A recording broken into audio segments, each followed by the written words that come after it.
Welcome मेरे बच्चों, कैसे हो आप सभी। स्वागत है आप सभी का आपके अपने एजुकेशनल चैनल एजुकेट एवरीवन में। बच्चों, हम लोगों ने पीछे के वीडियो में रबड़ का मैन्युफैक्चरिंग कैसे होता है या हम उसको ऑब्टेन कैसे करते हैं उसके बारे में बात की थी। अगर वो वीडियो आपने देखा बच्चों, ऊपर आई बटन पर क्लिक करके उस वीडियो को जरूर देख लें। आज हम लोग का टॉपिक बहुत ही इंपॉर्टेंट है, वल्कनाइजेशन ऑफ रबड़। Board exam point of view से और भी कॉम्पिटिटिव एग्जाम के पॉइंट ऑफ व्यू से रबड़ का वल्कनीकरण बहुत ही इंपॉर्टेंट है। तो बच्चों चलिए शुरू करते हैं।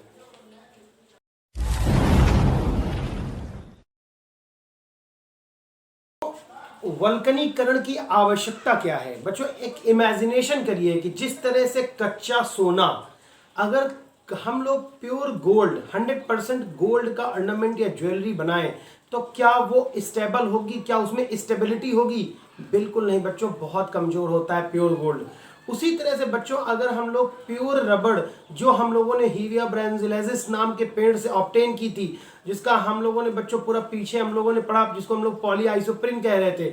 अगर बच्चों उस रबड़ को हम लोग अपने डेली नीड्स के लिए यूज करें तो बच्चों ना तो उसमें उतनी अच्छी स्टेबिलिटी होती है, ना बच्चों उसमें इतनी अच्छी इलास्टिसिटी होती है, ना उसमें बच्चों कैपेबिलिटी होती है, हार्डनेस होती है।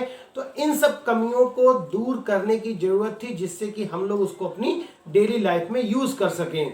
तो बच्चों ये स्टेबिलिटी क्यों नहीं थी बच्चों? जो हमारी रबड़ है, आप इसको कार्बन के बॉन्ड से इमेजिन करिए कि इस तरह से बच्चों उसमें लीनियर एक स्ट्रक्चर, एक रेखीय संरचना बच्चों रबड़ में पाई जाती है, जिस रबड़ को हम लोगों ने नेचुरल रबड़ या प्राकृतिक रबड़ कहा था। अब बच्चों जो हमारी प्राकृतिक रबड़ है उसमें इस तरह के बच्चों कार्बन चेन है एक स्ट्रेट लाइन में, और इन चेन का एक दूसरे से किसी तरह का कोई भी रिलेशनशिप नहीं है। अब बच्चों क्या होता है कि जब हम लोग इस पर फोर्स अप्लाई करते हैं, बाह्य बल लगाते हैं, तो ये कार्बन चेन, अगर मैं इमेजिन कर लूं कि मैंने इस लेयर पे मैंने फोर्स अप्लाई कर दिया एक तरफ के लिए, तो बच्चों क्या होगा कि ये कार्बन चेन का जो शेप एंड साइज है ना बच्चों, वो डिफॉर्म हो जाएगा। देखिए कैसे, इमेजिन करिए कि बच्चों इस तरह से देखिए कार्बन के दो मॉलिक्यूल उस तरफ की तरफ शिफ्ट हो गए हमारे फोर्स अप्लाई करने की वजह से। इसी तरह से बच्चों हम लोगों ने इमेजिनेशन कर लिया कि फोर्स लगाने से कार्बन के दो मॉलिक्यूल इधर की तरफ बच्चों हमारे शिफ्ट हो गए। तो इस तरह से बच्चों कार्बन में देखिए, आप कार्बन चेन की शिफ्टिंग मैंने आपको समझाने की कोशिश की है कि जब हम एक्सटर्नल फोर्स लगाते हैं तो कार्बन चेन की बच्चों शिफ्टिंग स्टार्ट हो जाती है, तो वो हमारे यूज की बच्चों नहीं होती है क्योंकि इन चेन का एक दूसरे से किसी तरह का रिलेशनशिप नहीं होता है। इसके लिए बच्चों गुडियर ने एक मेथड को इंट्रोड्यूस किया 1839 में। उन्होंने कहा कि अगर इस पॉली आइसोप्रीन क्या है बच्चों, ऊपर आई बटन पर मैं फिर सजेस्ट करूंगा, उस वीडियो को आप जरूर देख लें। तो पॉली आइसोप्रीन, जिसको हम लोगों ने बच्चों नेचुरल रबर का भी नाम दिया था, उसमें हम लोग बच्चों अगर सल्फर मोनोक्लोराइड, बच्चों इसका नाम आपको याद करना पड़ेगा S2Cl2, सल्फर मोनोक्लोराइड के साथ बच्चों अगर इसको गर्म कर दिया जाए, हीट कर दिया जाए, तो बच्चों इसमें वो सल्फर मोनोक्लोराइड में से सल्फर का जो भाग है वो पॉली आइसोप्रीन में जो डबल बॉन्ड पाए जाते हैं, उन पॉली आइसोप्रीन के डबल बॉन्ड्स को बिना अफेक्ट किए इन चेन्स को एक दूसरे से बॉन्ड कर देते हैं बच्चों। कैसे कर देते हैं? इस तरह से, ये सल्फर बच्चों यहां आ गया, इस तरह से बॉन्ड कर दिया, यहां पर बच्चों ये सल्फर का बॉन्ड आ गया।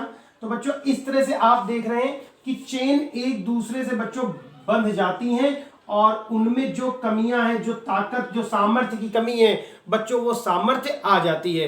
तो इस प्रोसेस को बच्चों वल्कनीकरण कहा जाता है। इस रिएक्शन, इसको बच्चों आप इस तरह से थोड़ा सा समझने की कोशिश करिएगा, रिएक्शन पॉइंट ऑफ व्यू से ये कैसे होता है। तो बच्चों ये बड़ा ही मजेदार है। मैं पॉलीआइसोप्रीन बच्चों यहाँ बना रहा हूँ, CH2 सिंगल बॉन्ड CH3। मैं फिर सजेस्ट करूंगा कि जिन बच्चों ने पीछे का वीडियो नहीं देखा वो उस वीडियो को जरूर देखें। बच्चों ये ऐसे करके मैंने डॉटेड लाइन बना दी है जो ये शो कर रही हैं कि इसमें और इसी तरह के पॉलीआइसोप्रीन के मॉलिक्यूल जुड़े हुए हैं। बच्चों मैं इसी के नीचे एक और पॉलीआइसोप्रीन का मॉलिक्यूल बना रहा हूं, देखिए ये, और मैंने CH3 को नीचे तरफ लगा दिया है, डबल बॉन्ड CH।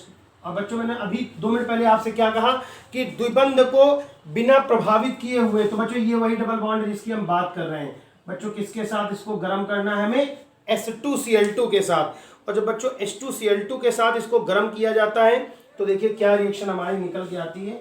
बच्चों अब मैं इसी में इसको वापस बना दे रहा हूं फिर से। आप चाहे इसको दोबारा उधर बनाइए, इतना लंबा चौड़ा प्रोसेस, या फिर आप ऐसा करिए कि इसी में डबल बॉन्ड को इंक्लूड करके दिखा दीजिए कि बच्चों ये मैं इसको एक डिफरेंट कलर से शो कर देता हूं। ये बच्चों यहाँ पे आ गया आपका और ये यहाँ पर आ गया बच्चों ना। तो बच्चों ये कंपाउंड आपका दूसरे साइड बनेगा और इस तरह से जो कंपाउंड बन के हमारे पास आएगा इसको बच्चों क्या नाम दिया जाएगा? वल्कनीकृत रबड़ या वल्कनाइज्ड रबड़। वल्कनीकृत रबड़।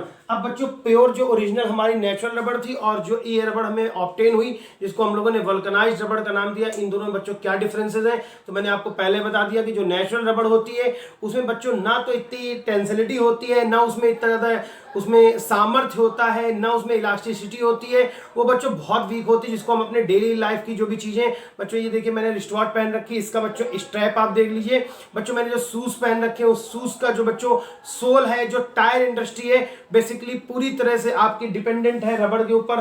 क्या यूजेस है रबड़ के बच्चों, मैंने वो पहले भी आपको वीडियो में बताए हैं कि क्या यूजेस हैं।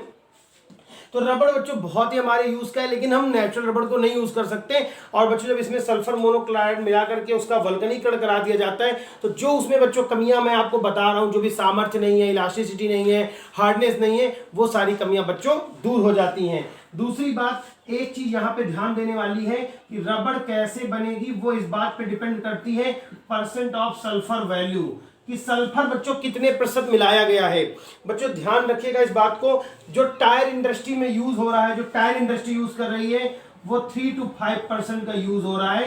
कहां पर बच्चों? टायर इंडस्ट्री में। जहां पर भी टायर इंडस्ट्री है वहां कितना सल्फर मिलाया जा रहा है? 3 to 5% का। और बच्चों अगर इसकी वैल्यू 3 to 5% से इंक्रीज करके 30% कर दी जाए तो बैटरी के जो कैबिनेट होते हैं बच्चों, केस होते हैं ब्लैक कलर के, आपने देखे होंगे, वो बच्चों आपके बैटरी के कैबिनेट या केसेस बनाने के लिए उस रबड़ का इस्तेमाल किया जाता है। तो कितनी हार्डनेस आपको रबड़ में लानी है वो डिपेंड करती है सल्फर की वैल्यू पर। तो बच्चों इस प्रोसेस को हम लोग वल्कनीकृत कहते हैं। बच्चों वीडियो आपको कैसा लगा? अगर आपको ये जानकारी अच्छी लगी है तो बच्चों वीडियो को लाइक कर दीजिए, अपने दोस्तों में इसको दिल खोल के बांटिए।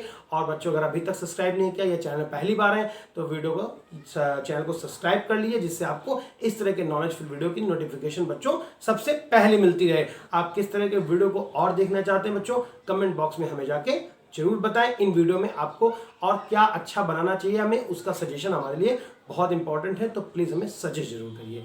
Thanks for watching this video.